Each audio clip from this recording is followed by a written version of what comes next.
Նիկոլն ասում է, եթե մարդը վարել չիմանալով վարորդ է աշխատում, ինչի՞ չի կարող կառավարել չիմանալով աշխատի։ Քո օրինակն է։ Համ վարորդական վկայականն ես կեղծիքով ստացել, համ դիպլոմ չունես, համ էլ կառավարումից գաղափար չկազմելով կառավարություն ես ղեկավարում։ Ու հիմա էլ դուրս է գալիս, որ կադրերն են մեղավոր, որ չկան։ Դու ես մեղավոր, երբ դու դուրս կգաս ու այդ աթոռին կլինի նորմալ, լուրջ, մասնագետ մարդ, որը կիմանա ինչ առաջադրանք է տալիս, ինչ արդյունք է ստանում,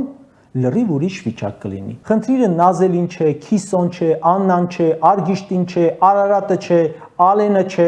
Վահագնը չէ։ Խնդիրը դու ես, որ ոչինչ չիմանալով ստանձնել ես պետության ղեկը։ Դա քիչ է, մի հատ էլ մինի փորձով, գիտելիքներով, հմտությամբ մարդկանց նշանակել ես մաքսիմում արդյունք ակնկալող տեղ։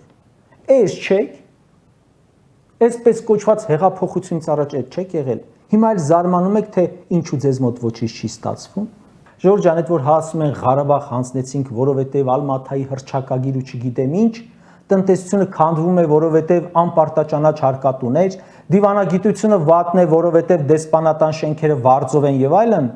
ոչ ժողովուրդ, որովհետև քանդել են։ Ամենտեղ էքսպերիմենտ են արել սրանք։ 1 տարուց լրանում է ձեր կառավարման ժամկետը։ Գնալու եք, ել չեք լինելու։ Այս ձեր էքսպերիմենտների տակից ո՞նց է երկիրը դուրս գալու։ Դա առհասարակ հնարավոր է,